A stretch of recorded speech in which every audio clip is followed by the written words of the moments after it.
Hello? Can you hear me now?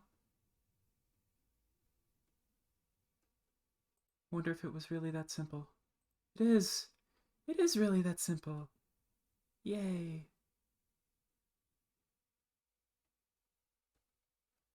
Okay, I'm just going to adjust that a little bit. Yeah, that's much better. Yay. Okay. Everything's all set. Honk. Welcome back to the stream. And hello. Okay. It's quiet? I have it turned up all the way.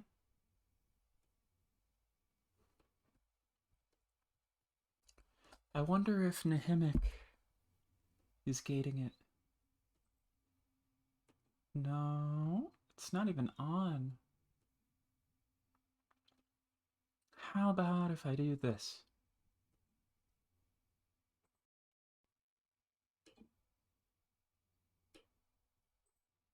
Does that help at all?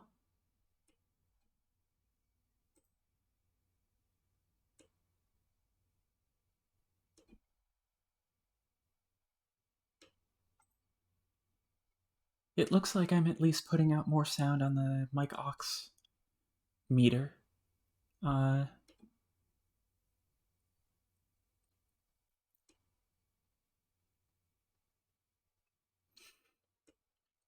well, either way, as long as I'm audible. There's still a candy bowl of these forward arrows to help ourselves to.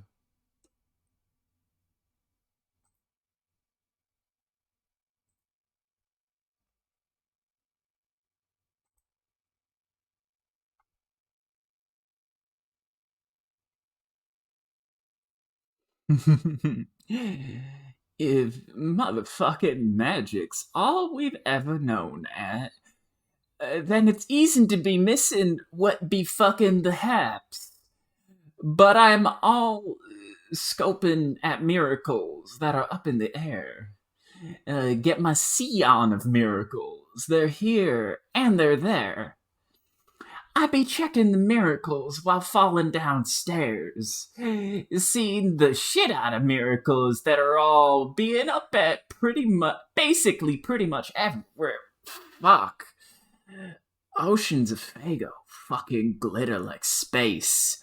A fistful of stardust's what's poofing my face. A million horns honking rackets in files. Nope. A million horns honking rackets in piles. A one wheel device that can rock it in style is shit that what I wish for because motherfucking chorus, bro. I'm all a firm believer at the miracles. Do you have the time for my miracles, brother?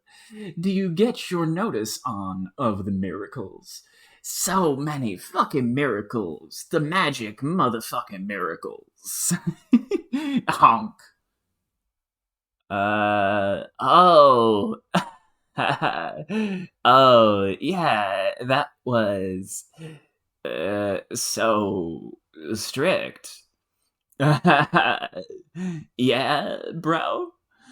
Most definitely your rhymes. They are ruthlessly disciplinary, and my ear ducts have been naughty. I think they are naughty for more. Motherfuck, dude. You best understand I got more slams in me. They be as forever as my limitless faith in all my believings and shit. But what I motherfucking need, my brother, aside from plowing nose fucking first into a bitchin' pan of tenacious mucilage. Am I dropping frames? No. I have not dropped any frames so far. So, that might be you. Although Honk is acting weird. I will say that. One sec, I will reset Honk.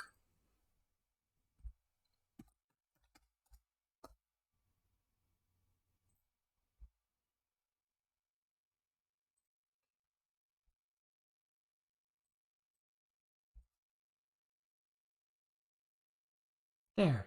How's that? Better?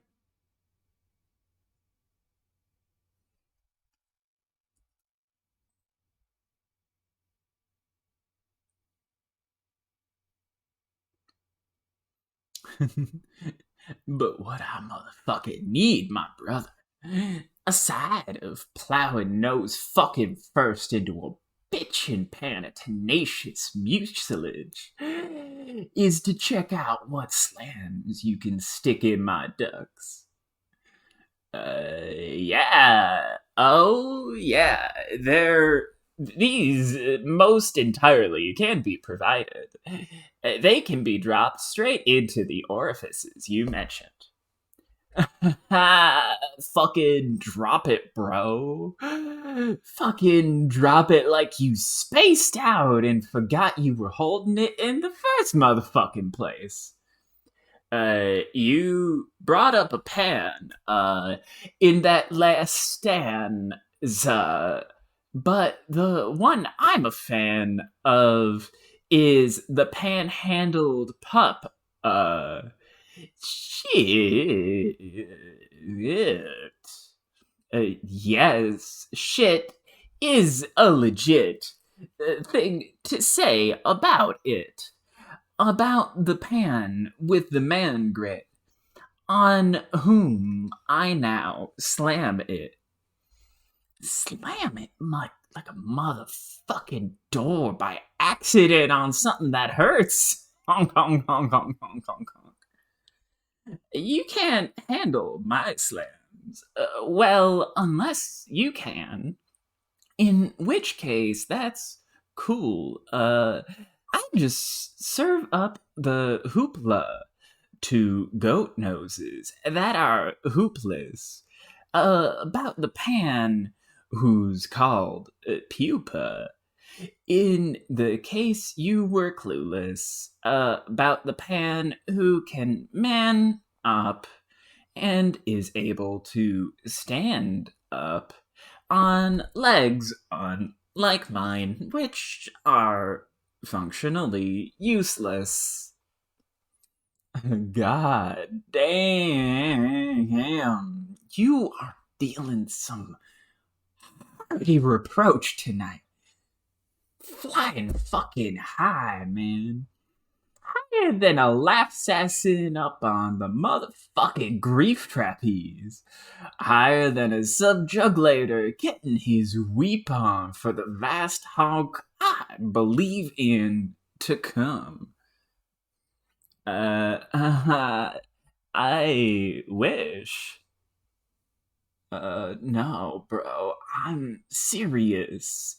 Your rhymes are fly as the most wicked piece of shit a miracle ever took in the sky.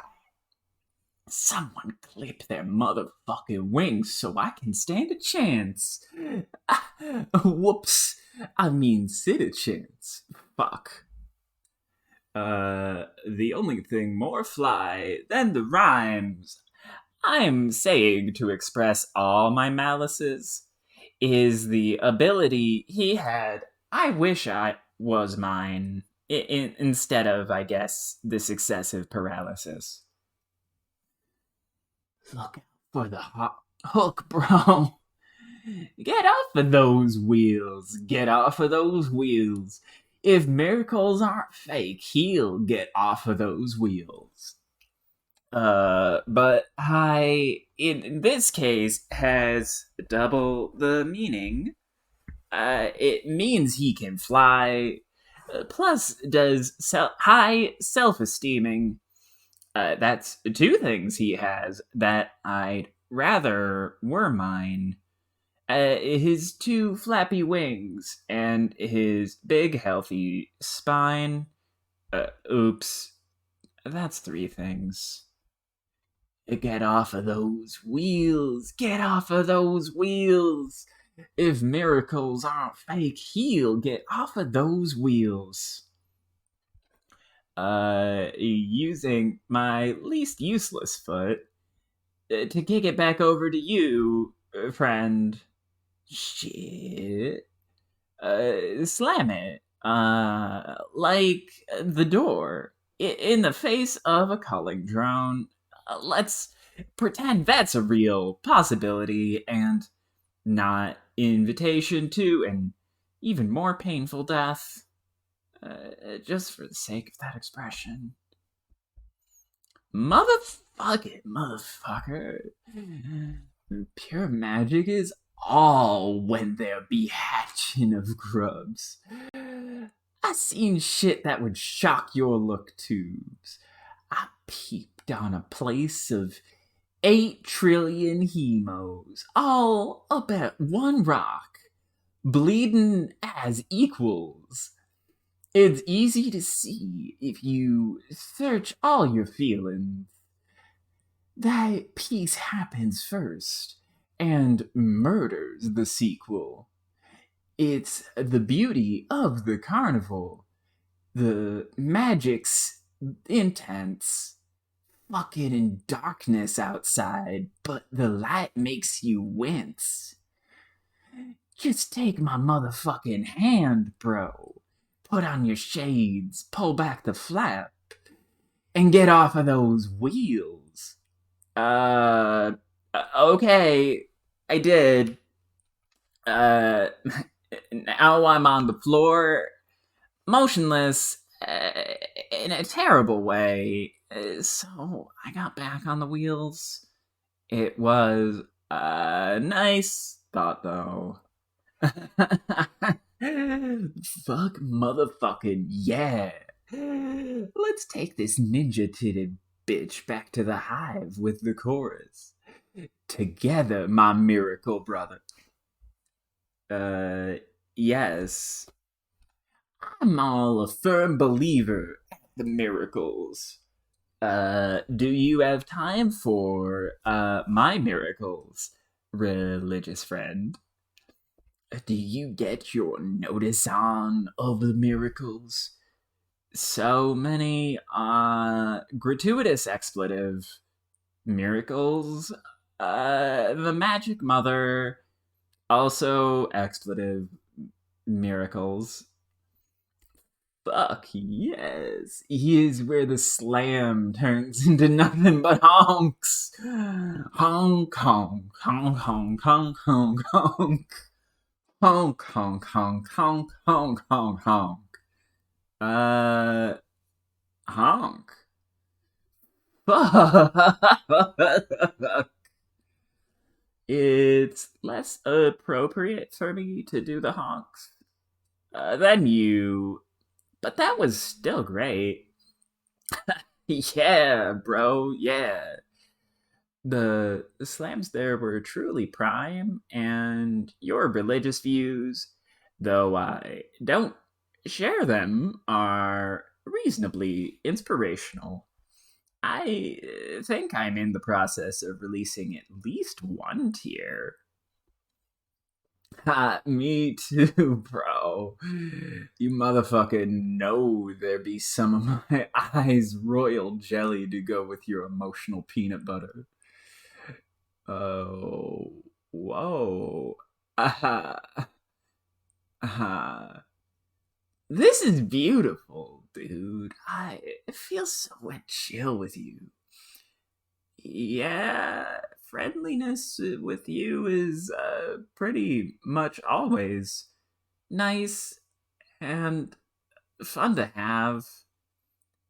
Hey, when we up and start to kick it, this red team noise, you should totally make your way to get your hang on at my hive. Uh, oh, yes, T- totally. We could split a tin of them. pimpest sneeze I got on hand, baked up all special for you. And then maybe make out a little.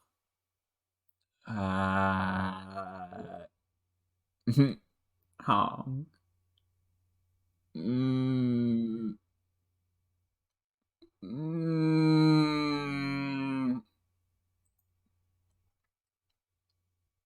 Mm.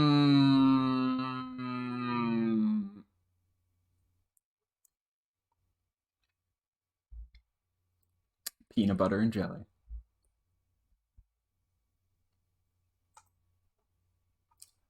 Pass carcinogeneticist. 3 hours and 14 minutes ago. Responded to the memo. Oh, God, he's still following you? Oh, that's so messed up. Yeah, it's okay, though. As long as he is tailing me like a lost puppy, at least he's not killing anybody. Don't trust him, Jade. I'm telling you, he is a stab-happy, planet-exploding asshole. Remember what he did to Dave? It was like this whole episode. You had a hysterical episode about it, remember? I remember the episode. But he's okay now. And I'm kind of starting to think that was just his way of saying hi. My dog used to fetch my bullets too. I really think he believes he is my dog, on some level. Just don't turn your back on him, Jade. Don't turn your back on the puppy. Don't worry, I'm keeping my eye on him. Ah!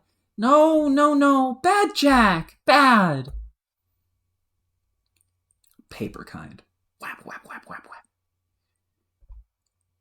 He really seems to hate frogs. Yeah, the poor froggies. My Jack had this irrational thing against frogs, too.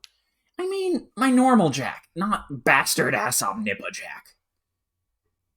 DIRS agents are heavily predisposed toward the murder and desecration of amphibious life forms and their iconography, respectively.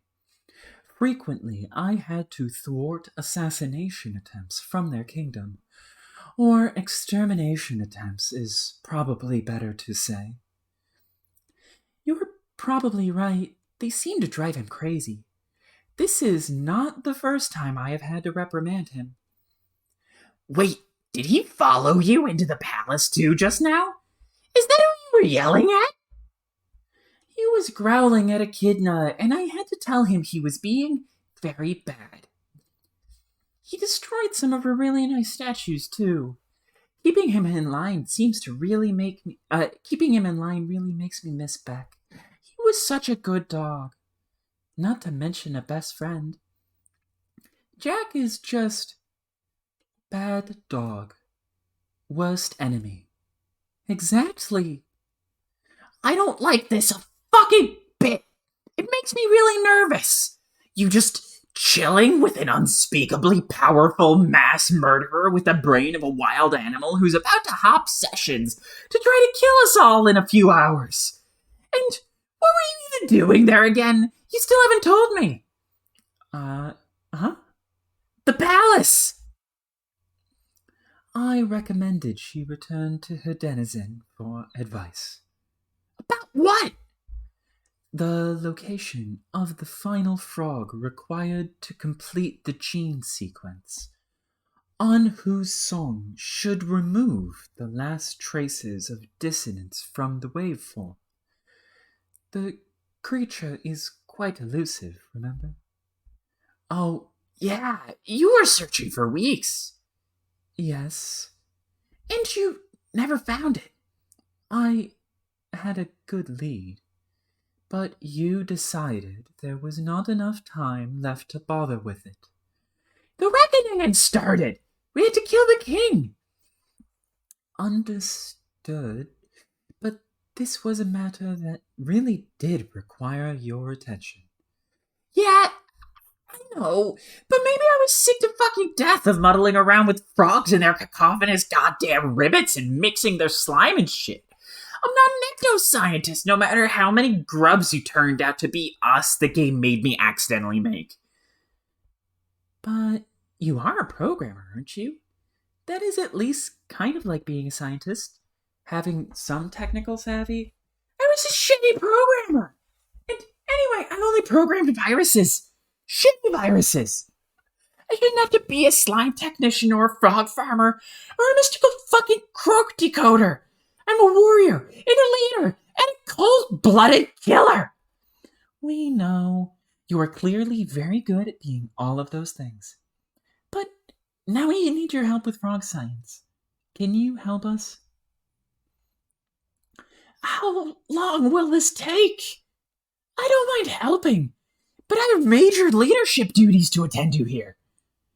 Yes, I know the team is falling apart and everything, but doing this was your duty too. And after a point of critical complication, there is only so much responsibility you can take for the actions of your team. What are you saying? What happens in the future? What are you giving me some assurance that things will work out? Because right now, I don't know where the hell anybody is. Thank you. The future. Okay. I am a vampire now, apparently, if that helps. What the fuck is a vampire? Shh. Shoosh. No future talk. Let's stay on topic.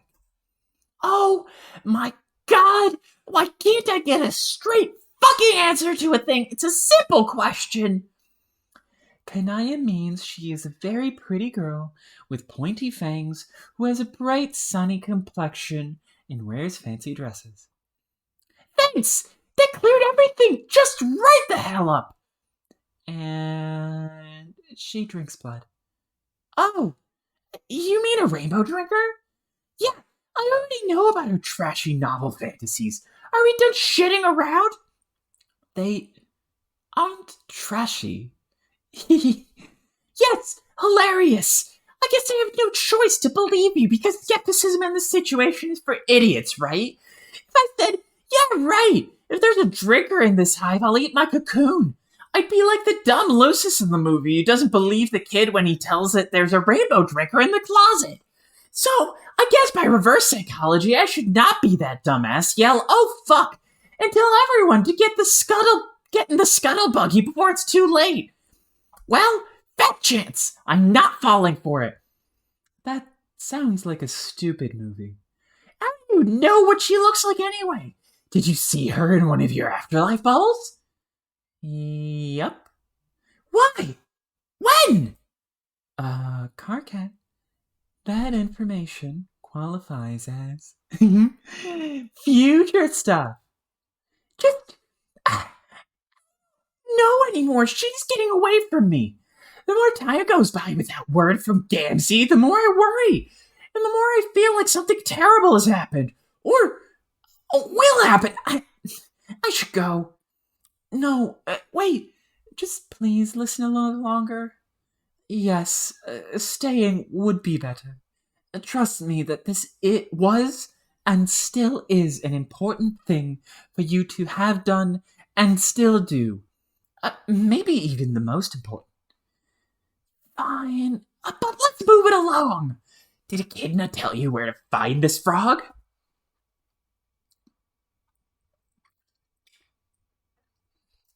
Not exactly.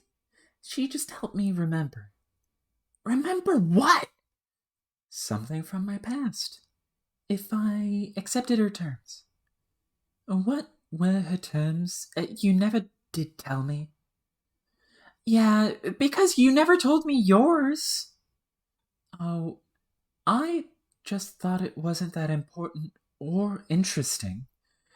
Since Karkat thought the battle was more pressing than to wait for me to locate another frog. Also, what she asked me to do was impossible. So, yeah. Yeah, she made me promise to do something that sounds impossible too. Except I actually agreed. I have no idea how I'm going to keep my side of the bargain now I think about it. Excuse me! Remember? Fucking what? Uh, oh, right. Where the lost frog is. Or was. The thing is, the frog we need is nowhere to be found in the medium. It was on Earth. But only very briefly. It was when I was young. Before I woke up on Prospect. I had begun sleepwalking, both on the island and on the moon. And in my dream, it was very bright. I saw something in the light. I couldn't tell what it was, so I got closer. But before I got there, I woke up, and I found myself in the lagoon surrounding the ruins. I was about to walk home when I saw something appear on a lily pad. It was a frog. Only it was an amazing, shiny frog, not like any other I've ever seen in the lagoon. It hopped over to me, and I picked it up. But then, just like that, it died. Later, my grandpa made a robot for me to help me with my sleepwalking. It could do all the walking while I stayed safe in bed. It could also record my dreams. I am sure he always knew my dreams were going to be special. I suspect he knew it before I was even born. Okay, great. So it's there in the monitor. Problem solved. You just verify its ghost imprint, mix it with your current evolution's paradox slime, smooth out the genetic waveform, then polified, bilious slick, and you're done. Hopefully. So you didn't remember seeing this frog when you were a kid at all? Nope, it completely slipped my mind. How did she get you to remember? I mean, what did she make you agree to? Well, like it was before. The choices she gives you seem to have to do with facing mortality, and making it clear if you choose one path over another, it will lead to your death, and that your death may even be necessary to accomplish a goal. Yes, I've inferred the ultimata are all personalized variations on the presentation of such dilemmas. Yeah, but that is not really what made this hard. I mean, nobody wants to die, of course. But at least that is a clear thing. You either know you do or you don't. You know? You said what she asked you was impossible. It might be. What were her demands? She said that if I accepted her help, that I would have to make a promise. That whenever we left this place, and wherever we end up going, she had to come. Ah? Not just Echidna, but all the denizens. Their palaces, their consorts, their lands, everything. I have to bring them all with us. Oh my.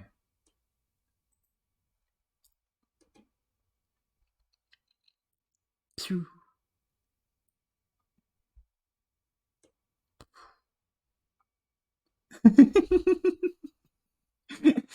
It's still there.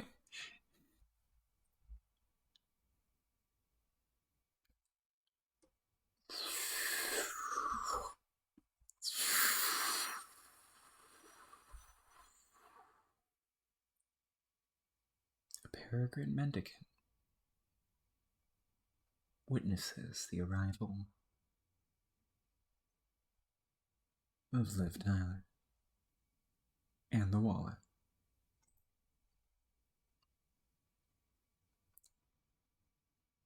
Hey, what are you doing out here?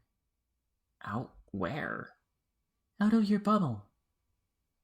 Oh, I don't know. Am I not supposed to leave? I just didn't think you could.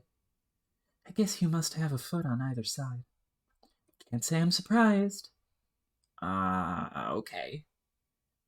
So, what are you doing out here? I am waiting for friends to arrive. They will need my help. What friends? More ghosts? No, they're alive. First, there will be 2 humans. They should be joining us any minute. First, then what? Then the rest of our party. The survivors. Oh, so then we made it out here all right. Yes, well, they made it. Your body will arrive with them, along with the others. Hey, maybe we can have a funeral. What's a funeral? Kind of like a big corpse party. The humans could probably explain it better than me. Okay. Cool.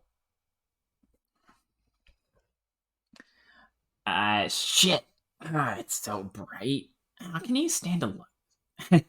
Shit, it's so bright. How can you stand in here? You can see the sun? Yeah, I can see it, but it looks 2D. Aw.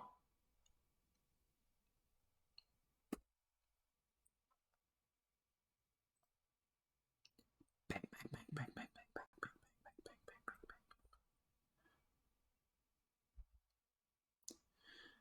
bang. Oh, shut up.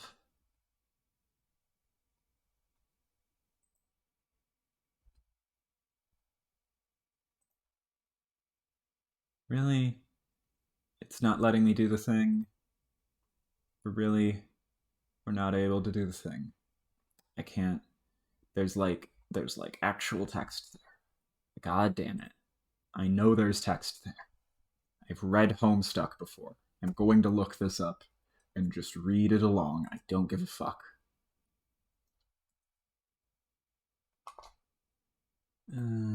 Thankfully, I can pretty much just go there. Oh. I am incorrect. Look at me. I am a dunce. I am a fool. A fool in a woman's shoes.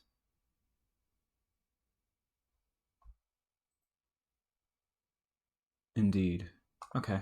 Well, whatever.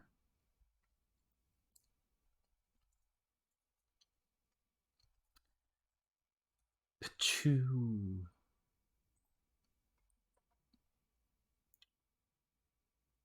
Bro. Sloppy makeouts now. On the roof. Hehehe. Honk.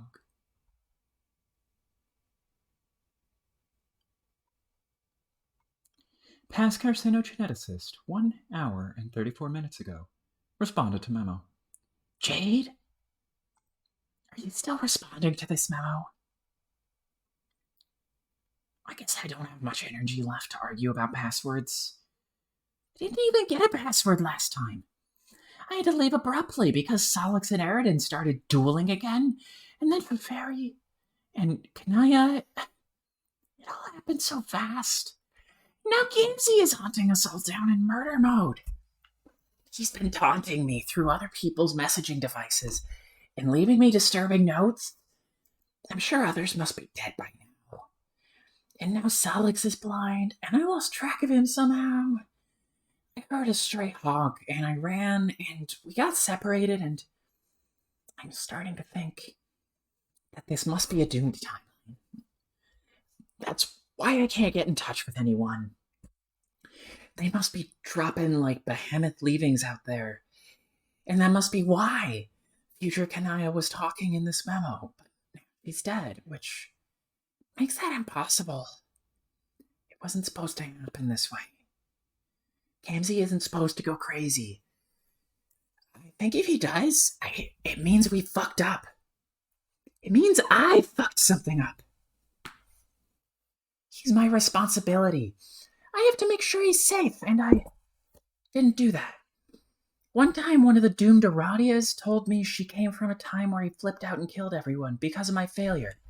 I didn't take her seriously, but I should have. She was constantly fixing my fuck-ups. Robots from the future always coming back to tell me how some hasty shit I did with frog breeding or whatever would make it be impossible to win. My own personal mistakes probably accounted for more doomed Aradia bots than anything else, which is sort of a silver lining, I guess. I don't think we would have beaten the king without her army. But it matters. Not that it matters anymore.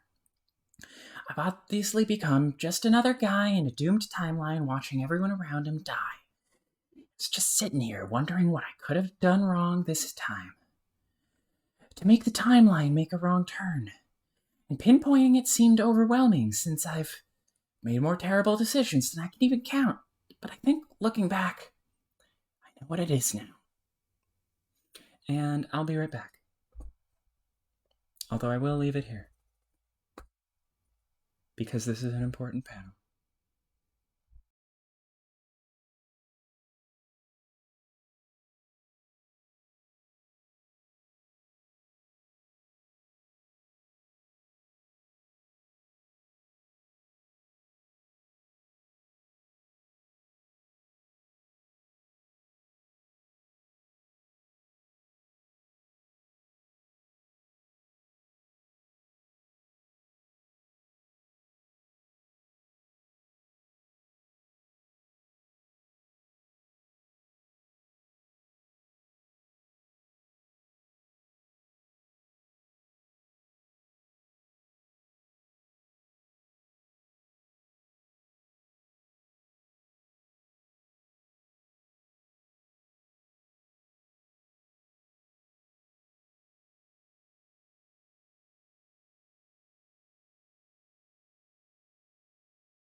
Okay.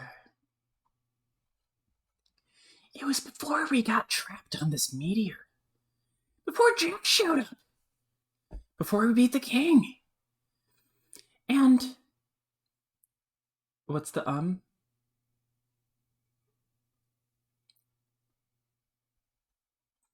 Is there no sound? I can see sound going off on my end.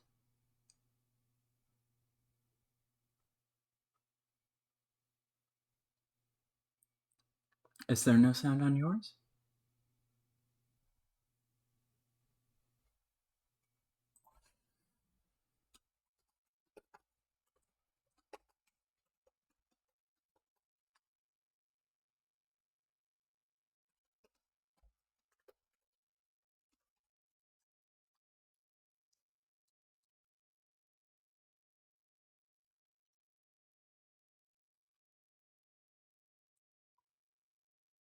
Oh, there is?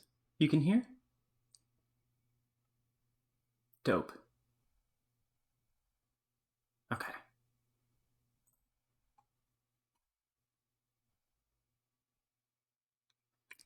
It was before we got trapped on this meteor. Before Jack showed up. Before we beat the king. And I wanted to let you know, Jade, that no matter what I said, I think the final frog must be important. And Kanaya, if you're reading this somewhere in the past, maybe, I'm sorry. You were right. I was always in such a hurry to win. I didn't take the time to do what was necessary. Bilious Slick needed the genes of that frog. And because I half-assed this so bad, everyone's going to die. See, I was thinking about Jack and how he can't stand frogs. And I think I finally understand what's going on. I think I know what's about to happen at the end of our timelines. I think I know what the critical moment is.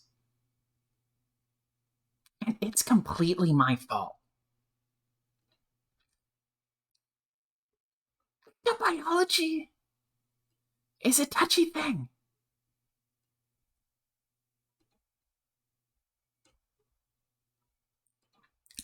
Especially when you're building the genetic code for an entire universe.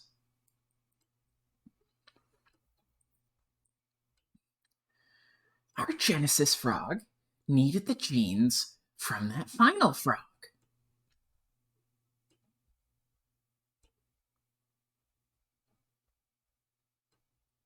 But because I was in too much of a hurry to do the job right,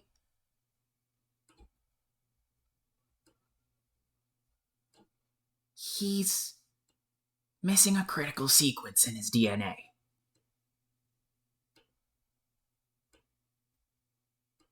So when we made him and watched him grow in the middle of Skya, and after all the fireworks and fanfare from the vast croak had subsided, I kind of felt like he didn't look so good. Like he was sick.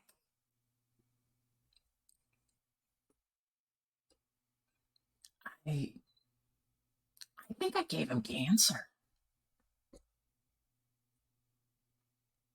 I gave your whole universe cancer, Jade.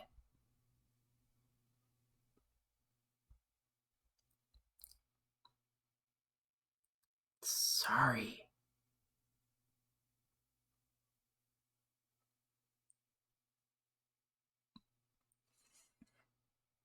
Jesus fucking Christ.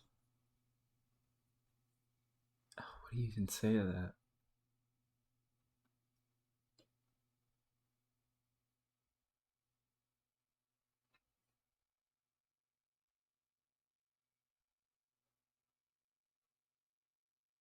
Oh, that was the one panel.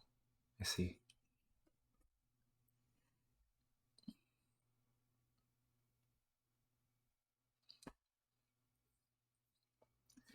Terminally Capricious began trolling Turntech Godhead. It's all your fault. Hmm?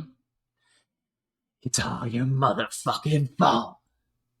Honk. Okay.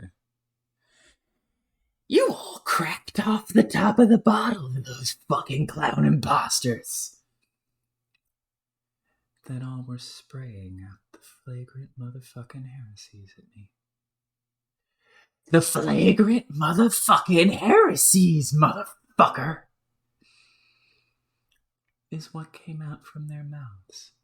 It made me get my sadness on to see it. And my rage on fucking harder. I'm sorry. All my life, I believed at a fucking paradise to come. What held the most baller, darkest of carnivals to join. And a prophecy. To tell all about a band of rowdy and capricious minstrels, steeped in the good, harsh whimsy. The mirthful messiahs were foretold to be crushed in that fucking pie stand and bring the holy ruckus. Like a giddy fucking ninja, one wheeling headlong at the hugest fucking horn heap Shangri-La got to see. I'm talking about the vast honk, you blasphemous motherfucker. What I believed in to be was so beautiful. Us and them, all mellow and intense, bumping sounds, tossing back the Fago and soaking the miracles up our faith sponges, while the special stardust rained down at our elixir sticky faces, like a bunch of fucking fairy powder from religion space. It was gonna be us and motherfucking them. Them and motherfucking us.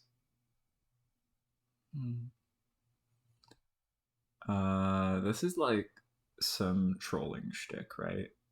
This ICP shit. But now, Because of you. because of all you and your fucking outrageousness, You stole up all my miracles away by revealing at me how the wicked shit was really kicked. like some filthy fucking science stiff who at old times would be ruled unfunny without even getting his fucking trial on.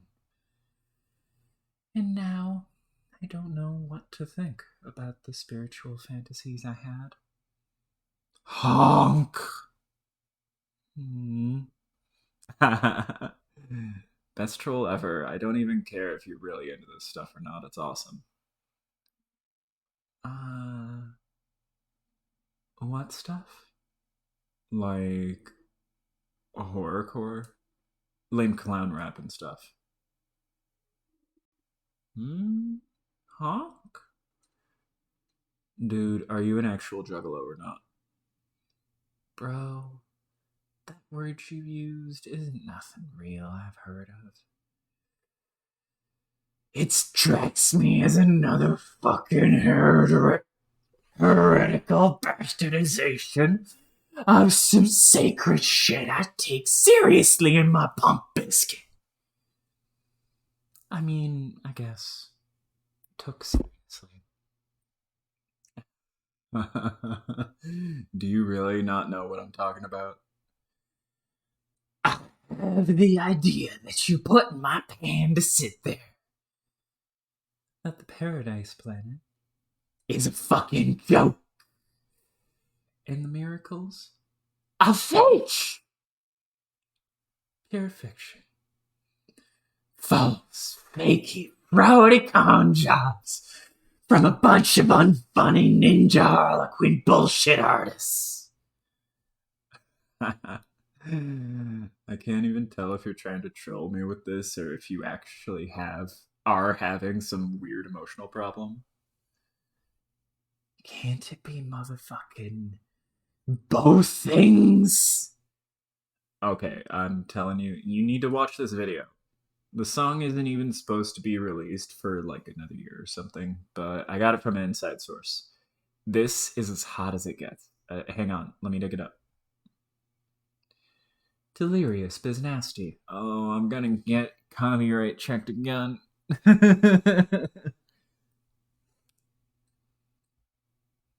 Oh, wait. No.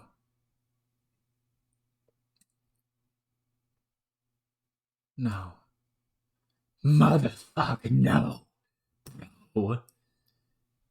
I'm not looking on any more of your blasphemies. I really just came back to you. I really just came back on you to motherfucking say That why all that sickening noise you did at me is your fault? there's something I did at you. What's mine? I did something that's motherfucking atrocious to your posse.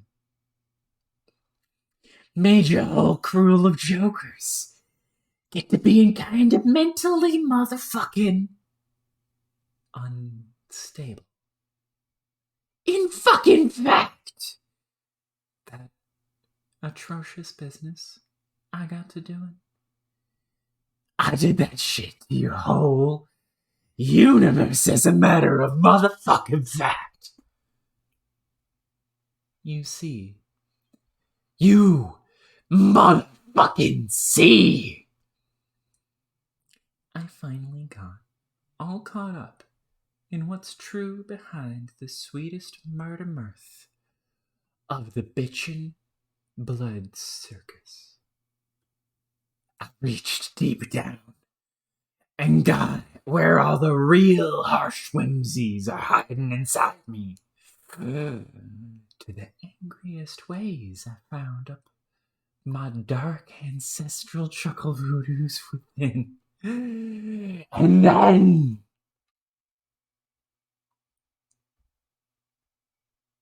I focused on those through the rage you made me have. and I went and made your universe. Terminal. Huh? None of that really meant anything, but okay. Also, you have me confused for somebody else. We never talked. I guarantee I would have remembered you. All that motherfucking matters is I remember you and what you did. I'm just all letting you in on the ways I set the high justice in motion. Made us motherfucking square. You and me. Me and you. That's cool, Juggalo guy, who I still can't quite tell if I is ironic about this or not. But like I said, either way, it's all good. You don't motherfucking believe. You need to get more spirituality into your superstition ghost. Like the motherfucking faith chump that what I was. As if I'd forget to do my chuckle voodoos to you too. To fuck up your dreams. Make your worst fears come alive and get up on their haunts in your nap happy pan. What? What fears? You motherfucking know, brother. It's the fucking puppet. The one that's all got you to be my best fucking friend I got now. Now that my other buddy managed to be having his head chopped off. Honk. Oh my god. Did my bro put you up to this? I should have guessed you might have had a hand in some of these shitty trolling escapades. Your bro's dead, bro. Couldn't keep my new friend captive no more. Released your nightmares right into my warm fucking embrace. And now I listen at what they whisper through my ear ducts. Jesus, you are fucking insane. I'm all hearing these amazing motherfucking things. I think they'll help me refigure out what's the real reality about the miracles. He'll help me to motherfucking discover the truth of who the messiahs are. The real messiahs. Not the fake messiahs. Honk. So my bro's idiotic ventriloquist dummy is responsible for this asinine bullshit. Is that what you're saying? Motherfuck yes, bro. What else does he say? He said, Oh, in this funny little voice. That is so Very, very, very very quiet. that It's time. to go Mother, fucking kill. them. Oh. Well, that sounds about right. Better do what he says, dude. Yeah. Here was I to come at you with all these unruly upgrades I got pent up. When you know motherfucking what? I should be getting grateful to you for sharing at me your way ridic heresies, brother. The road to the Dark Carnival has never before been paved with louder honk horns to tread upon. And scare the living motherfuck out of the low-blood faithless with each step.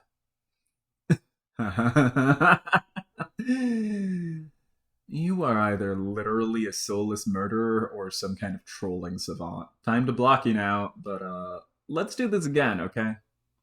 You fucking know it, bro. I like you. Wouldn't mind taking that pale marshmallow you got as a nug bone off your shoulders. For this collection I got started on. Add a little strawberry jam to this peanut butter sandwich I'm making between my motherfucking lips. Holy shit. Hey, before you go, How about that we slam a little. A honk? They both then proceeded to have one of the best rap-offs in the history of Paradox Space.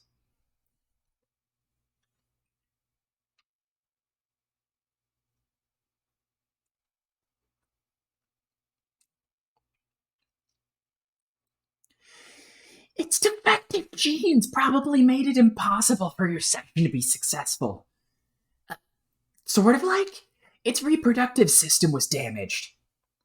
What should be fertile ground for your new universe to grow was replaced by a massive bomb rigged to blow up your whole section. Probably just one of many symptoms of a sick universe. It's not like you actually did anything wrong. You were fighting against the disease that was always inherent in your reality. The one I gave it. I don't think it's like a normal disease. Not like a cellular mutation that's out of control. The cancer took a specific form. Like a complicated series of terrible events rather than faulty cell division. It was an eventuality in your universe that was inevitable. That we all unwittingly helped make happen. All concentrated through the actions of one hostile agent in the system with an instinct to destroy everything it hated. and then given the power to do so. And unlike a normal disease, it won't gradually kill those from within. The cancer left the body, chased out, as if by an immune system. But the problem is, it wasn't any less deadly on the outside, and no less determined to finish the job. So I don't know what else it could be. What's waiting for us at the end of the countdown? Jack was expelled from your session somehow. He then methodically destroyed all our planets, Prospect and Durst, and tried to wipe us all out, so that we couldn't do the same thing to him again. But he was always saving his true target for last, the one he hated most. Jack was the living embodiment of the disease all along. Noir is the cancer. 8, 7, 6, 5. It's him. Anyway, that's the end of how everything's my fault completely. And I'm garbage. Hope you enjoyed it, Shade. Not that you even seem to recall this memo even exists. If you see Kanaya in Death Bubble Hell, please tell her I'm sorry I let her down. And if you see Solix wandering around too, let him know how ashamed I am I ditched him like a coward because I heard a horn go honk. And Terezi, if you see her, could you give her a message from me? Tell her that... Actually, never mind. I'll probably be able to tell them all in person soon. Seeing as an idiot in makeup is about to roll over my naked squeal pipette in a one-wheel device. Solix is okay. He's with me right now. Holy shit! You're alive! Hold on. I really need to change these clothes.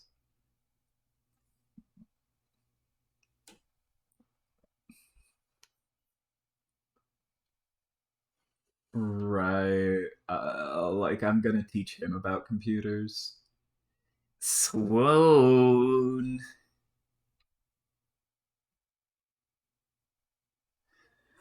What did I say?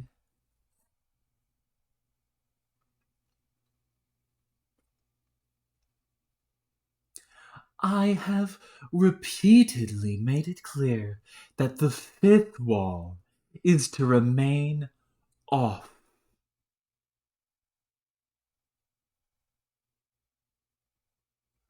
I refuse to acknowledge this foolish man's self-indulgent rubbish.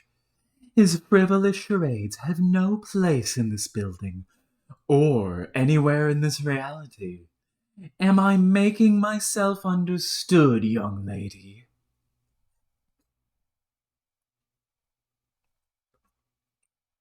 Or will I have to suspend your furniture privileges again? Bonk. I see. It's another one of your moods. We will have to work on ironing out this behavior before you meet your true master. He is a far less gracious host than I. Wait, what are you doing?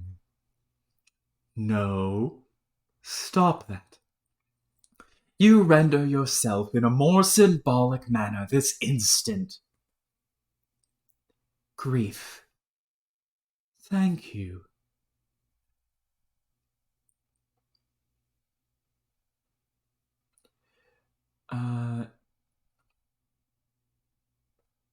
Alternian cheat sheet. I have it. I have it. I can do this. That is unsurprisingly aggress and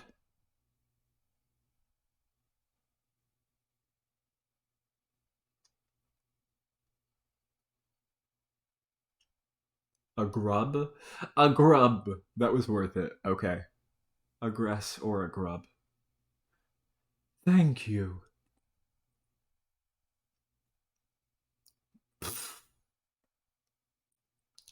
Oh, is this what we're doing now? Maybe I have not been strict enough with your breathing privileges either.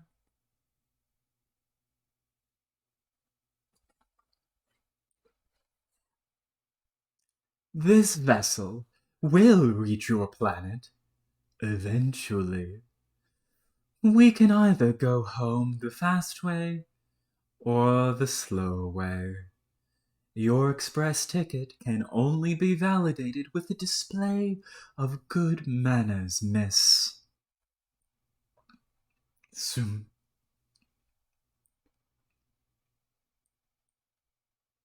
Youth roll. Actual suicide threat. Broom. And there go the electricity privileges.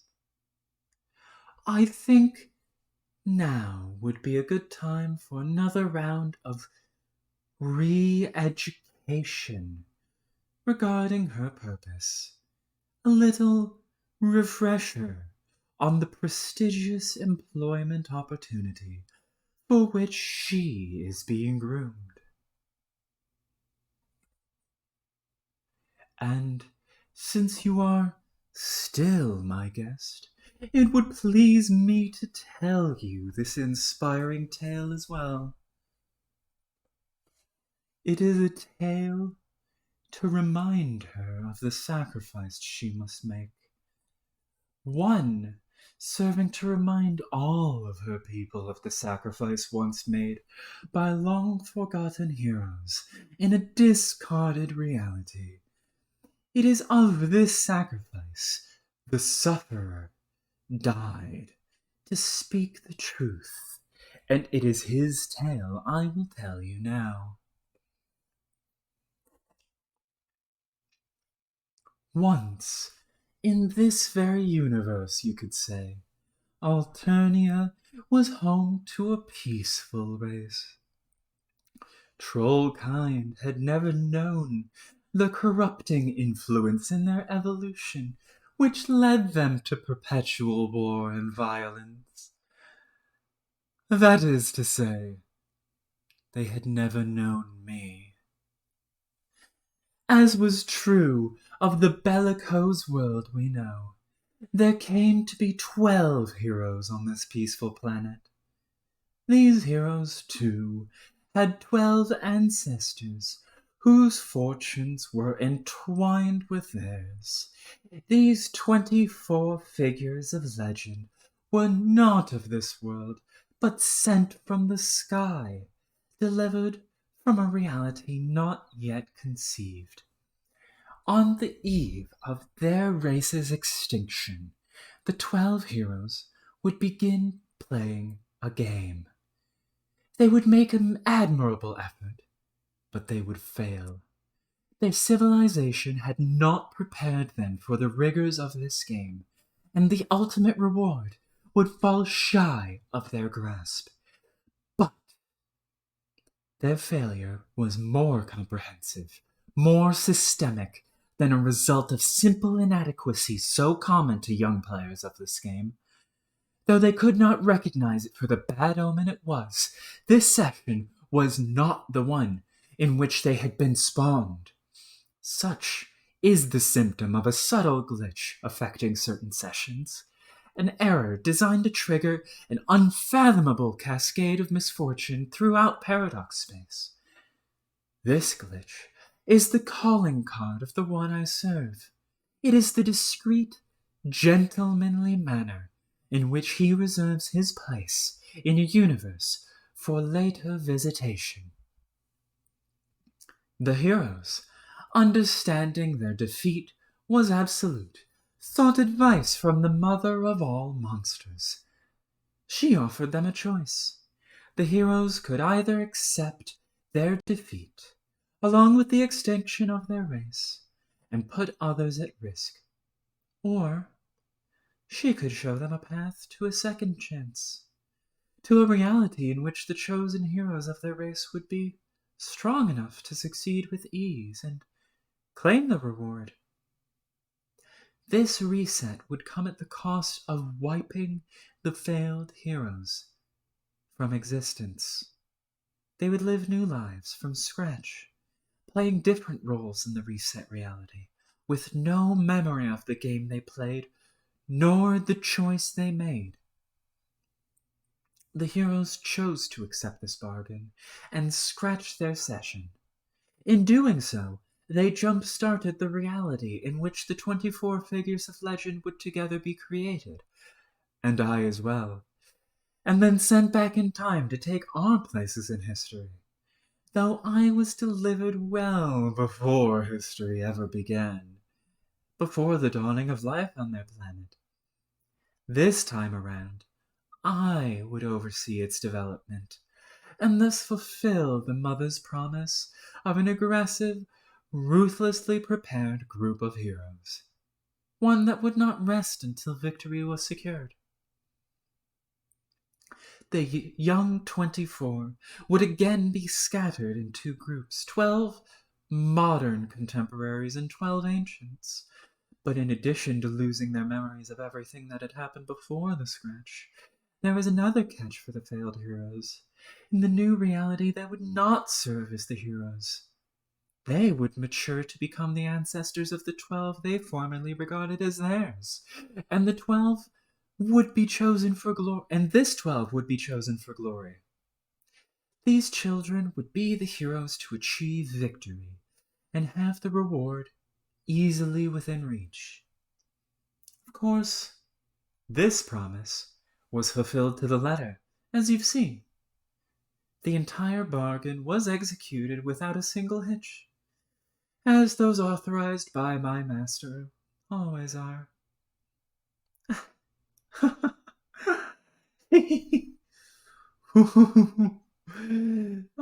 There was, however, one minor anomaly. One of the failed heroes, in his new life as an ancient on this now brutal planet, he began to remember. This is his story. This is the story of the Signless. Huh. Can I maybe...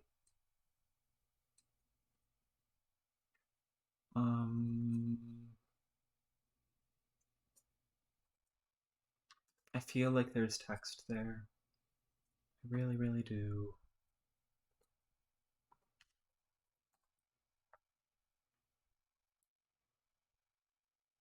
Nope, not yet. Okay.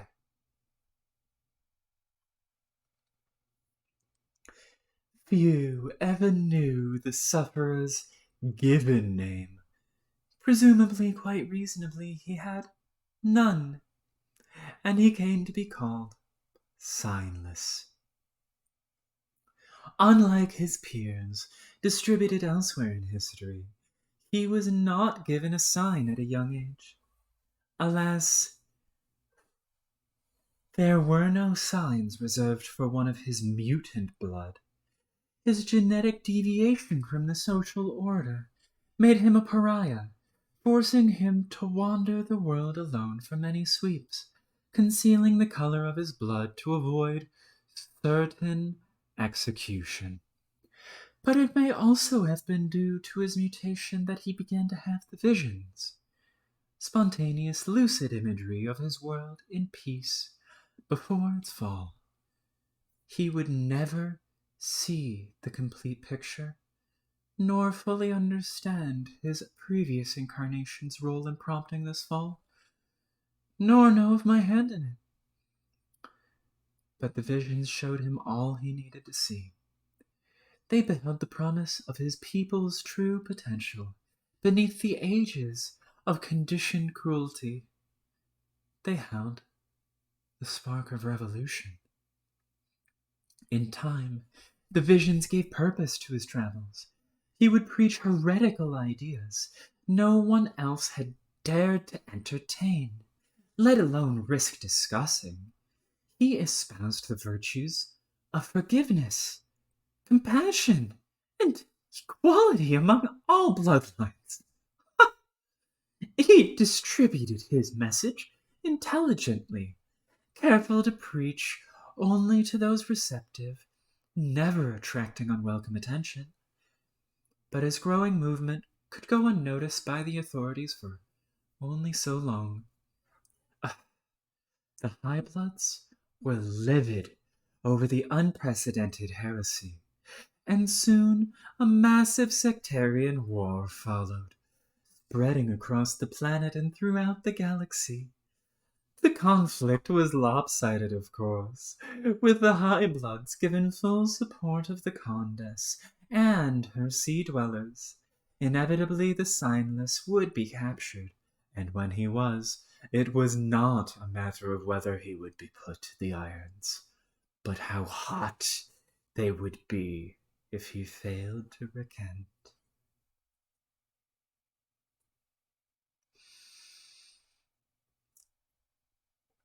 During his penance, it was said the sufferer's compassion for his people underwent a divine transformation into a limitless, burning rage. It burned hotter than the iron shackling him to the imperial flogging jut, and redder than the blood soaking his righteous, tall leggings. When he was finally killed, his anger rung through the cosmos with his last breath. This vast expletive was his final sermon, and somewhere encoded in its wavelengths was the truth in his teachings, waiting to reveal itself to any who would inherit his burden.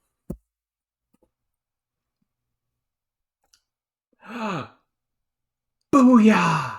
It worked! Yay! Okay, I got a little too excited over that. His teachings would also persist throughout surviving disciplines. His teachings would also persist through surviving disciples, but in hushed tones. His following would dwindle to an obscure cult facing persecution for centuries. After his execution, the body was burned, leaving only his irons. They cooled in the ash, as if his anger itself was subsiding, and his followers appropriated their shapes in defiance of the High Bloods.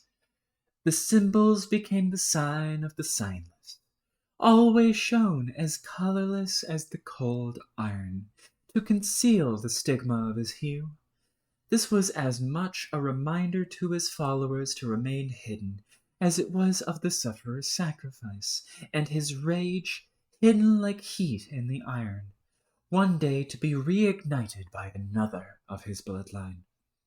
A second coming, if you will. The sufferer preached that after he passed, another signless would come, heralding the end times for their planet.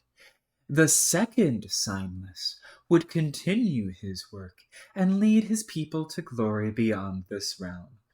The followers kept his teachings alive for ages. Even the uproar surrounding the movement subsided. Even as the uproar surrounding the movement subsided. By modern times, the sufferer's scripture was little more than ancient superstition, all but forgotten. Hardly the anathema of old. But the followers had already made their preparations in the shadows, and when the second signless finally came, he would have a Lucis to raise him and a sign to his name.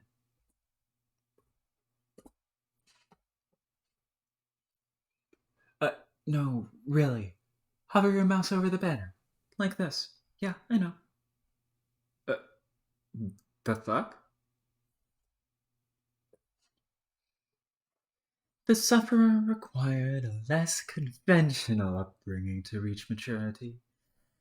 As a young grub, he landed in the brooding caverns where he would be expected to face his trials. But due to his mutation, surely no Lucis would select him. No creature sympathetic to his scent has been bred yet. His odds for survival would have been remote. if not for a chance encounter. The Dolorosa belonged to the rare class, assigned strictly to serving the mother grub in the caverns, forbidden from visiting the surface. While on an errand, she found the young sufferer in his crater and immediately recognized the child as special, as well as in great danger. For an adult troll to raise a child was unthinkable, but she saw no other hope for him. The Dolorosa abandoned her duties in the caverns and fled to the surface to raise him. In time, she would become the first follower of his teachings and the first of his inner circle, but not his closest. Oh, hell no. He's talking about ancestors, isn't he? Yep. Surrounding him on his rise to infamy and throughout the rebellion were the most trusted elites among his devoted. This psionic was a mage of unequaled telekinetic ability, who, upon hearing the words of the sufferer, was inspired to free himself from the sort of slavery typical of his mentally gifted class. But his most devoted of all was his disciple. She listened to every vision he retold, every lesson he preached, and faithfully recorded his scripture. Her ear was open to him always, and in time his heart opened to her. To spread his message throughout the world, they took to the seas in the vessel of legend, known as the first ship.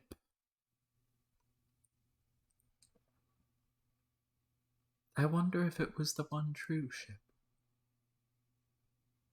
It was said their love went beyond the four quadrants, transcending the grid entirely. Whatever that nonsense actually means. He's keeping little girls locked up in weird rooms and rambling about troll ancestors. I just know it. The disciple was to be killed along with him. But at the last moment, the executor inexplicably took pity on her and allowed her to escape. She absconded with the leggings, which remained the only physical evidence of his holy suffering. She hid in caves for many sweeps, transcribing all of his scripture from memory on the walls and the blood of slain creatures, and lived the rest of her days in monastic savagery. Her dedication would be critical to the persistence of his message.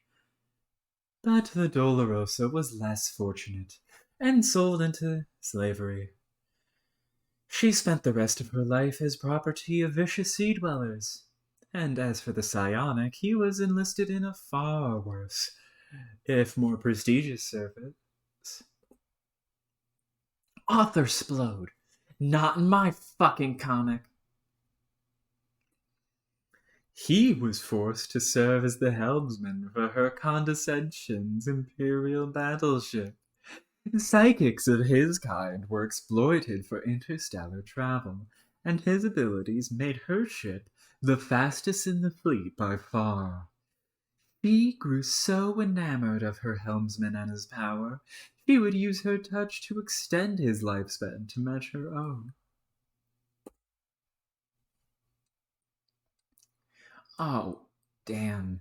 This place is bigger than I thought. Any idea which way he went? Come on, guys, help me out. Well, whatever you do, don't go into the wolf room. Hmm,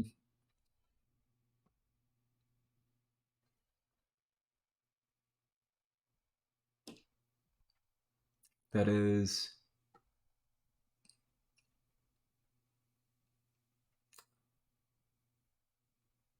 B.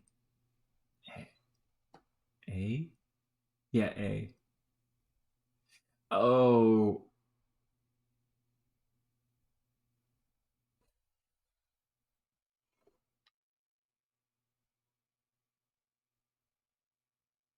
that's Baroness, isn't it? Yeah, B-A-R-R. No, B-A-T-T. L-E-S-H-I-P. C-U... No, C-O. Fuck is that? O-N? D-E-S-C-E-N-S-I-O-N. Ha! Battleship condescension. Love that. Together, they explored the stars for thousands of years. Due to the speed of her ship, she would personally expand the boundaries of her empire, typically being the first to greet new races before conquering them. Does your planet have a Betty Crocker by any chance? I bet he's behind this door. You hear me scratch? The jig is up. After making first contact, occasions which she generally kept cordial, she would move on to new territory while a division of her fleet set a course for the unfortunate civilization and proceeded to tear it apart. It could be any of the lethal brigades under her command to receive the orders, be it Threshicutioners, Cavalry Reapers, Laugh Assassins, or Rough Annihilators. Each was notoriously cruel in its own way, and each carried out orders with absolute loyalty. Because while the Condess could extend a single life on her whim, she could just as casually cut short that of millions.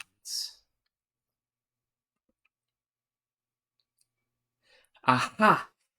Caught red-handed, you bastard. Stop clogging up my story with your troll fan fiction that's in stop! Oh no. The wolf room, no. If angered, she could simply express her grievance through communion with her ancient Lucis of the Deep. 1 second. What just dropped? God damn it. Oh well, that's fine.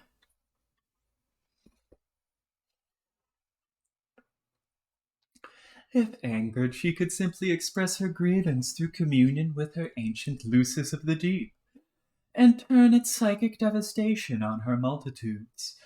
The class hierarchy played into her hands politically in this respect. Killing off a haphazard swath of the population, or an entire class, was suitable as a measure of last resort, but mass extermination does not lend itself well to practical governance. Its looming threat, however, is quite effective, especially while her empire was partitioned neatly into blood castes. She could use her leverage to delegate oppression to the subjugulators, whose unique abilities and exceptional brutality made them natural enforcers. They too would delegate in their governance, exploiting the pride and loyalty of dangerous blue bloods beneath them. And so on down the hemo spectrum, until the enslavement of the common castes was inescapable, in spite of their genetic gifts and strength in numbers. As a self-governing body, the land-dwelling portion of her empire was formidable, but her force of sea-dwellers was equally formidable, and the two were kept in check not only with the threat of psychic annihilation, but their mutual hatred and distrust. The only threat to her power was unification through uprising, a possibility made remote once she fully decentralized the race from the homeworld. She scattered all but the children across the galaxy after the most recent rebellion led by the Summoner. Upon doing so, she became so comfortable with her grip on power, she risked venturing deeper into space than ever before to grow her empire. But the more space she put between herself and Glub Glub, the more she risked weakening her bond with the monster.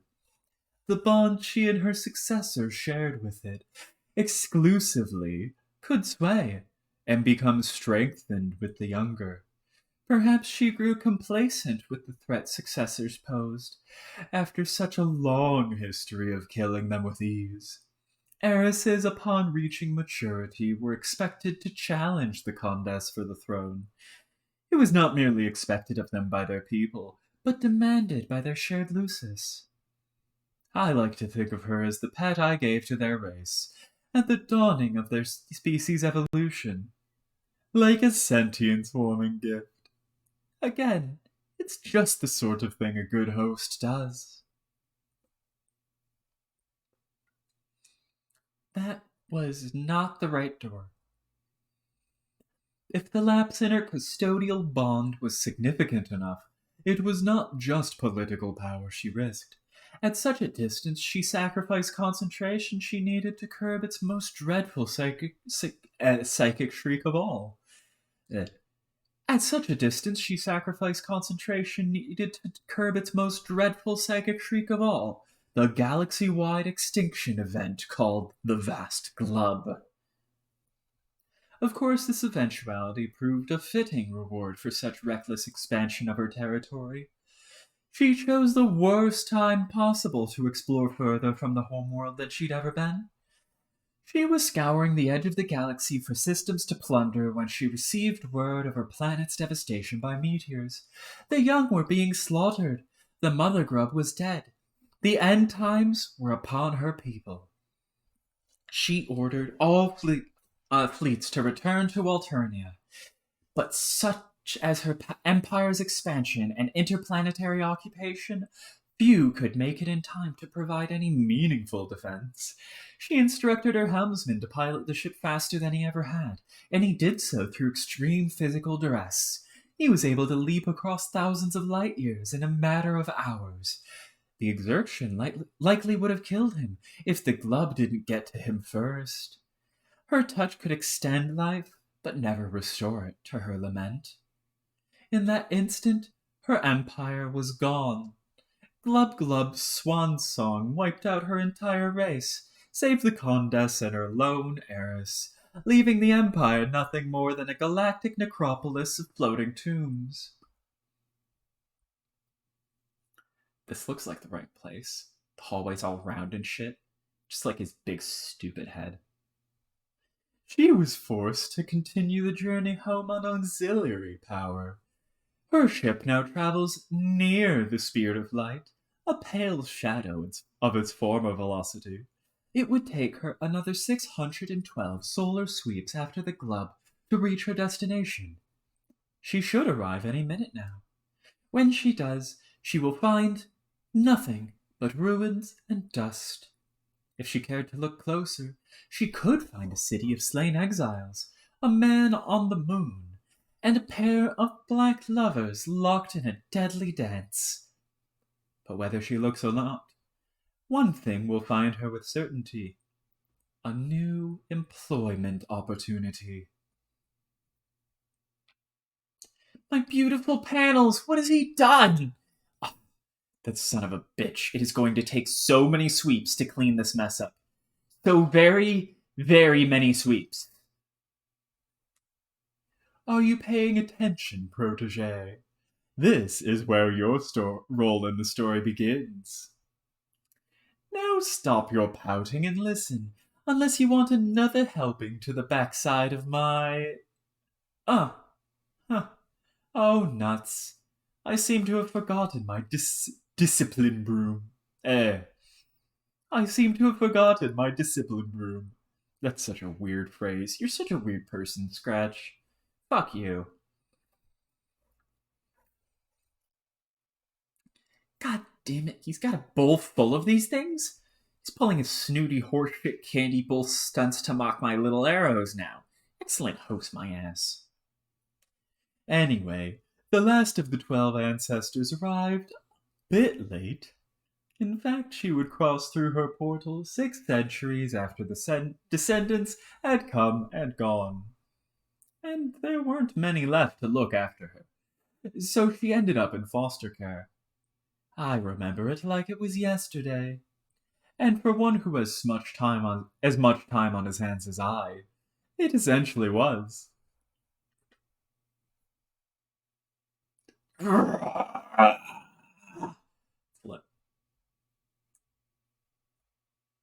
I would raise the girl to be. What's a good way to put this that isn't loaded? Groomed for her calling. My lessons would emphasize obedience, mastery of the clockwork magics, and being locked in a room. As you must have gathered by now, my employer will enter this universe quite soon. I will then relinquish my custody to him, and she will serve as his handmaid for an eternity to be specified. As you must have also gathered, she has already done so. Though her most common of blood should have let her expire in just a dozen or so sweeps, his curse kept her very much alive. And she did not intend to stay that way. Hoo hoo. Nom. Oh my god, how can these possibly be so delicious? His curse was one of conditional mortality, with the desired outcome contingent on her service. When I release her, she will take her place at his side and travel through time to carry out his orders, while I am his weapon of subtlety and precision. The handmaid is strictly an apparatus of terror and suffering. We have both paved the road to his arrival, I in my way, and she in hers. She would be present during every watershed moment in her civilization's development. Her recurrence in history would earn her the reputation of a demoness, more feared than even her master, a man though dreadful, rarely makes himself seen. She stirred up class warfare and intensified bigotry in whatever era she haunted. She made sure the descendants would enter a world which prepared them well for the game, and took measures to see that they would play as they did. But once they entered and their world was in ashes, her work was nearly complete. Now, 6 centuries later, she would be given one last order to follow before her curse was lifted. A simple recruitment job. Stuff. Whoa, better go easy on these. Might need some later. The handmaid will enlist the Condess, extending the same bargain once offered to her. It will be the sort involving neither negotiation nor possibility of refusal, expressed in terms plainly understood by the soulless genocidal. The Condess will serve as her new master's witch, carrying out his work in the places he cannot reach. There you are. Go ahead, keep talking, cue ball. I've got you in the crosshairs of my broom bristles. I have got you, you pompous motherfucker. The two last trolls alive, blood of rust and royalty, will make each other pay for the crimes against their race. Their payment will be mutually dealt in the currency of punishment and reward at once. The Condess will be rewarded with the power and immortality her new service entails, and punished by the grueling slavery for which it is synonymous. And you, young lady, are to be punished by death at the hands of your replacement. And so, too, this will be your reward. Fuck you. Tick, tock, tick, tock, tick, tock. My heartbeat falls in rhythm with the clock as I draw close to my prey. I leave nothing to chance, for you see, it is the most dangerous prey of all. A 4-foot-tall asshole in suspenders who won't shut up. Wait for it, hussy. Wait for it. And so, my dear, that is the inspiring tale of your people, and why you should feel rather privileged to be in the position for which I have groomed you meticulously. Are you not grateful? Yes, surely you are, and it warms the soft, fluffy material in my chest to know this. Uh, what is it? What are you looking at over there? Ah, of course, the clock. I can see you have a good eye for an expensive timepiece. Your exemplary taste is certainly owed to a quality upbringing. Perhaps you wish to know the history of the clock and how I came to possess it? Yes, I can see the sparkle of curiosity in your eye. It's a marvelous tale, one almost as long as it is verbosely told. Now, where do I even begin? Dong! Story time's over, windbag. Whoops, oh shit, get this fucking clock out of my way. I am a one-man stampede, and I've got a broom, and that peal of splintering wood you hear is the last gasp of a priceless antique disintegrating beneath the outrageous fury of my authorial hooves. Hooves, you said. Bat, bat, bat, bat, bat, bat, bat, bat. If I have to put up with one more smug, meandering interlude in my own story, I'm going to crack your head open and serve you a heaping bowl full of your downy, soft puppet ass. How do you like that for hospitality, Doc? I believe that you will find, as hosts go, I am simply the best there is. Everybody is totally fed up with your condescending, self-indulgent narrative style. They all want to go back to my slightly less condescending, slightly more self-indulgent style. See, even that little girl has had enough of your shit. Run, Aradia's ancestor, run! You have locked up your last Asian schoolgirl, you sick fuck. Oh, don't you flop around at me like that. Are you listening, little man? Girl! Spike. Suckers. Booyah?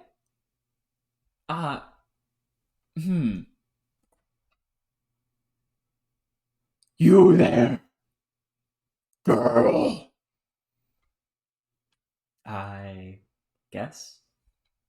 I guess he is just a limp, lifeless puppet when I am around. Like a reverse Calvin and Hobbes kind of thing. That is a little disturbing. Girl! Quit all this scurrying around!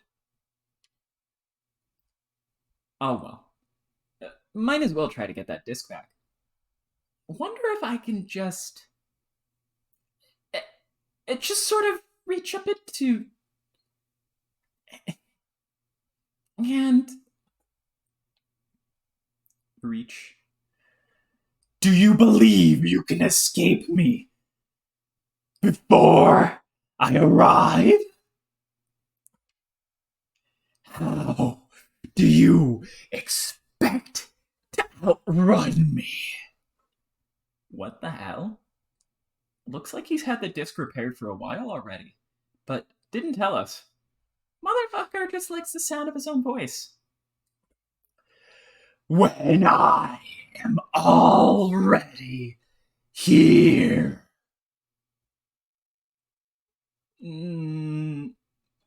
Snob. Ollie's outie. Fuck. No, you dumb homo tool. You're snapping wrong. Oh my god. The bell tower is a Sweet Bro and Hella Jeff reference. I'm sorry. I need to wrap my mind around this for a second. I'm going to break character for just a moment because there is something important that happens in both Meat and Candy, and it involves a bell tower and a bell, and it involves Dirk Strider, and that was a Sweet Bro and Hella Jeff reference. Oh my god. Jesus That is some galaxy brain shit. I can't even process how galaxy brain that is. I'm sorry. I Okay. Sweet bro and Hella Jeff got to church. Dong. No, you homo tool, you're praying wrong. Uh, God. Cluster inspection. Rog. Christ. No, look. Fuck. No. Dude, look. No. It's it's not that hard. Good lord. Okay, you were viably doing this just to piss me of Jesus dick.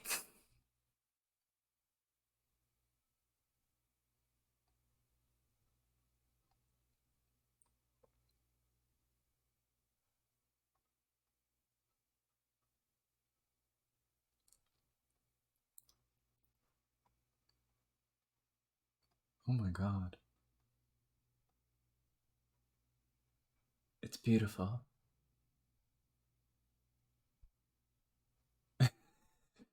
That's so beautiful.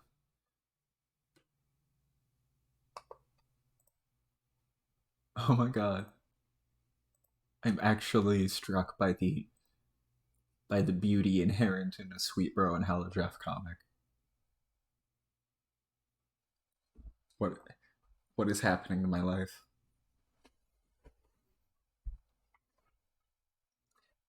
Um Unsnop. Insert disc 2.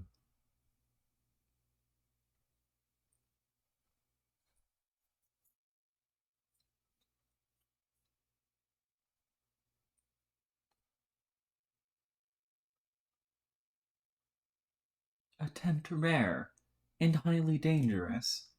5 times showdown combo.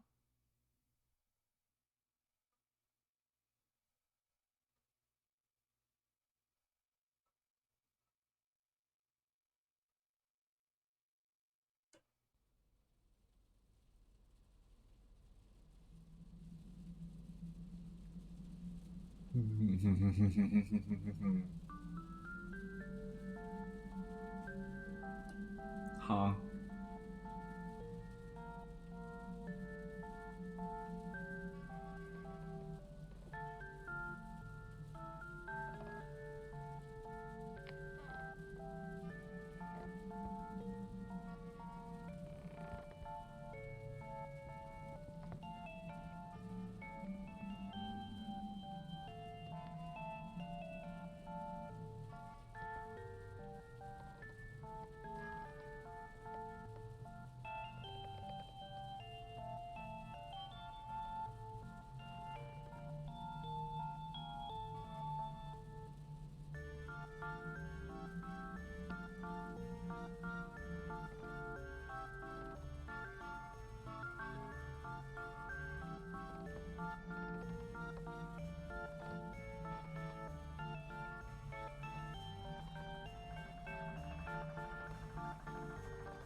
Sorry.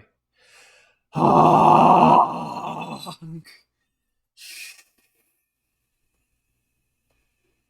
My shoosh power was too powerful. Pap,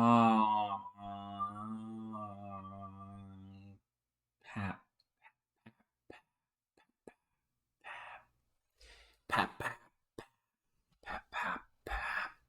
Honk.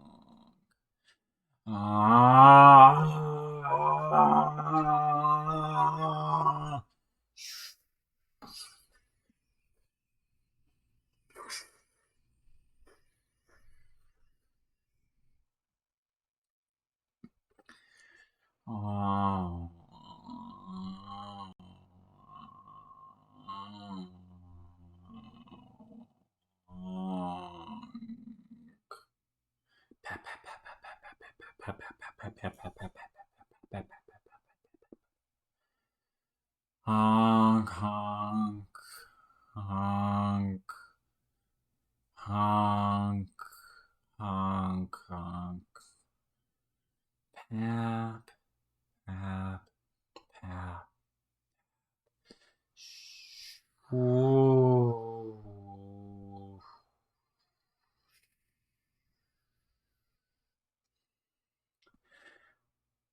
Honk.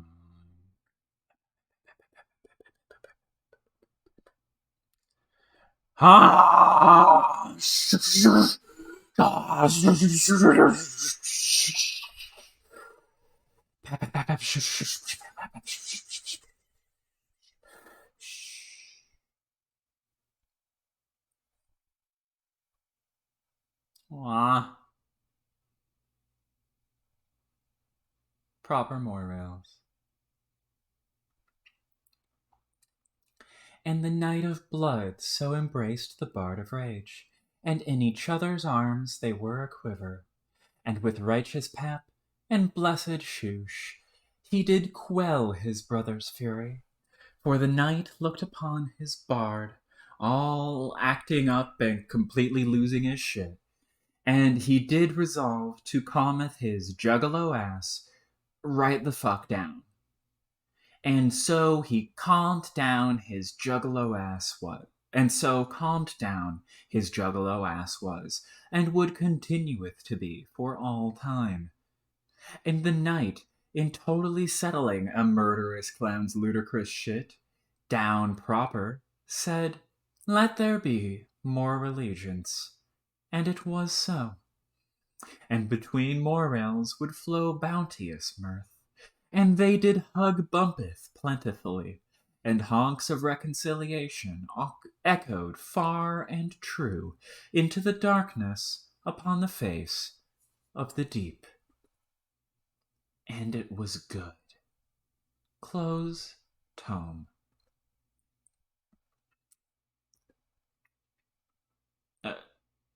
No, fuck this. No recap.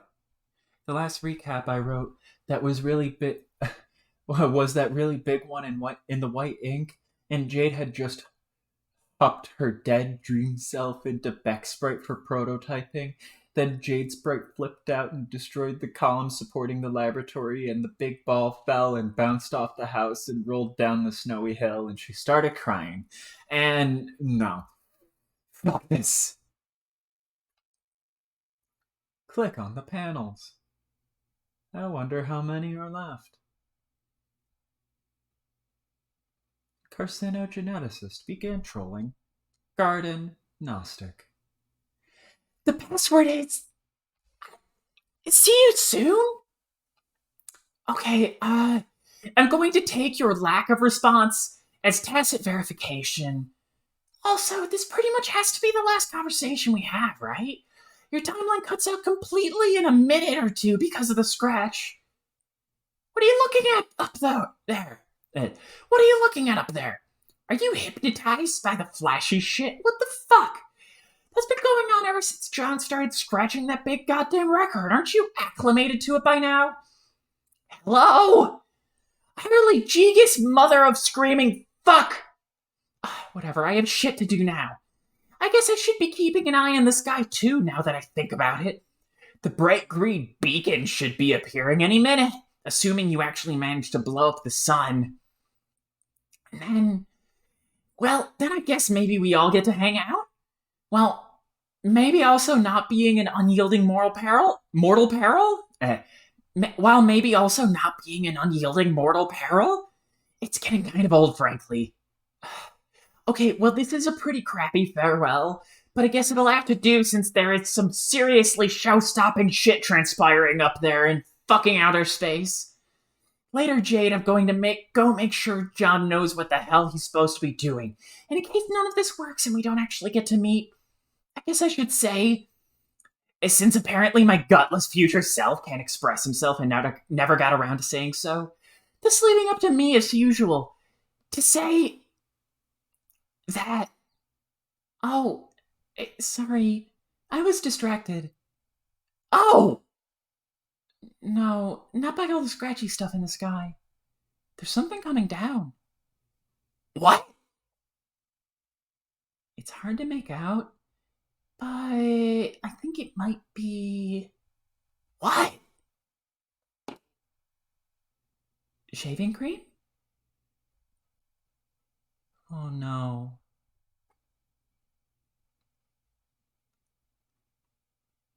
What the hell is shaving cream? It's like carcinogeneticist sees trolling garden gnostic. Hey! Carcat?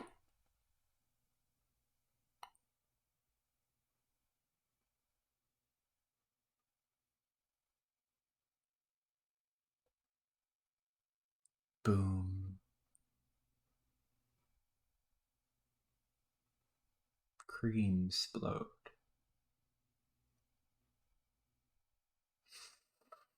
Barba explode. Dead.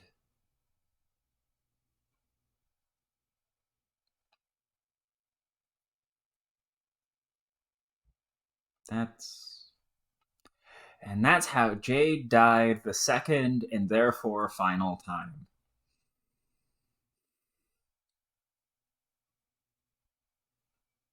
For the rest of Homestuck, there will now be a character called Jane to replace Jade.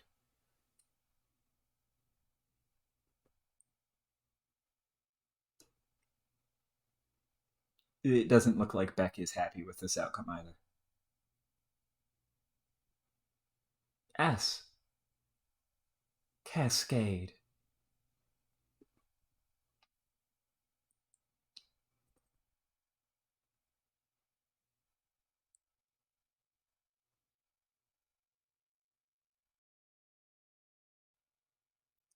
End of Act 5. Play.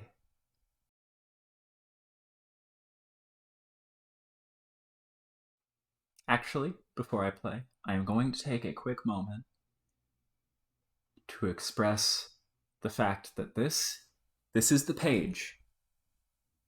This page right here broke the internet. Twice.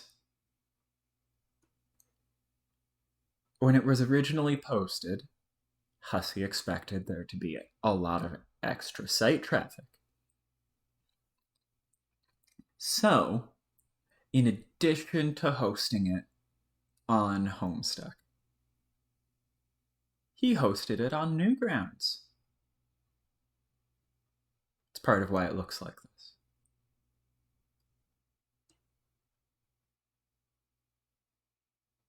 Newgrounds crashed within a span of hours of this being uploaded.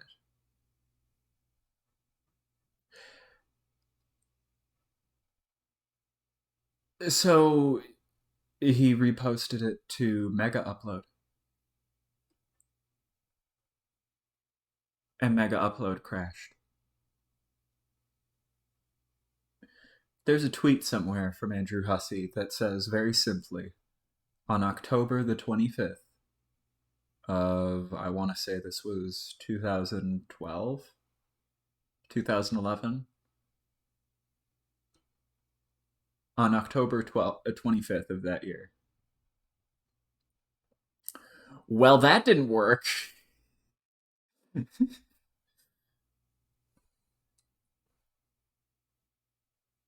Anyways, once it finally started working, people were able to actually view it.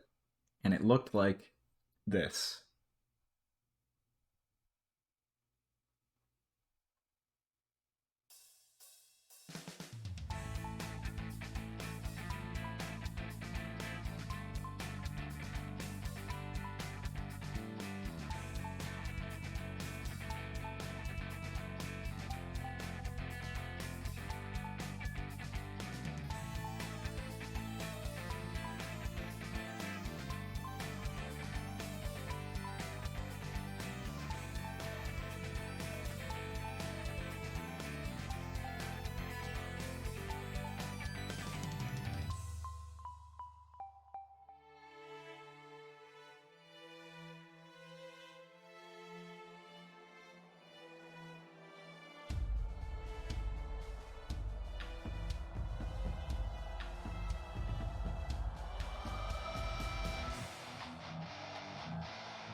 for? Ah.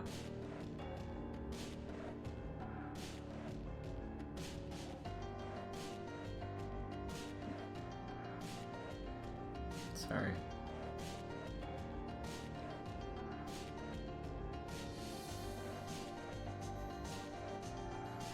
What are you waiting for? Draw, spades.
Suckers.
Tick tock, tick tock, tick tock, tick tock. We still have one more event left to get to. Here, at the end of Act 5. As was foretold. You wouldn't forget, would you?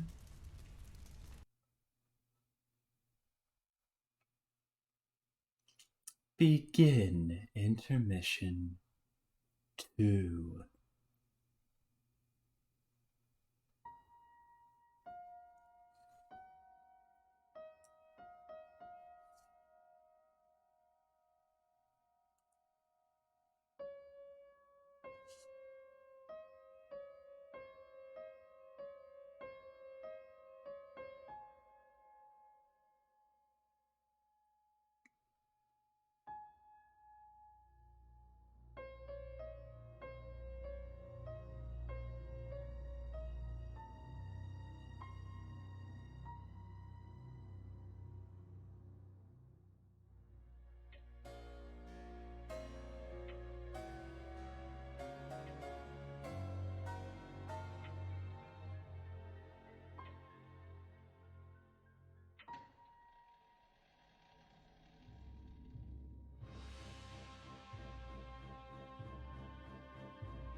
End of intermission 2. And that's the end of the stream for the day. Next time, I'm not sure if I'll be able to do a weekly schedule. Obviously, I've been doing bi-weekly lately, and I think that's more my speed at the moment, so I might not change that. But regardless, next time we'll be starting Act 6. Ah, thank God we're done with all of this act nonsense. And all of the intermissions. It's just smooth sailing from here on out. Just Act 6 and Act 7. That's how long Homestuck is. Surely there will be nothing weird along the way. Anyways, thanks for attending. I'm glad I was able to stream today after all. Even if it was a bit late, I'm gonna try and do it a bit earlier next time. Thank you so much, and I hope to see you next time. Take care, have a great day, and a good weekend. Ah.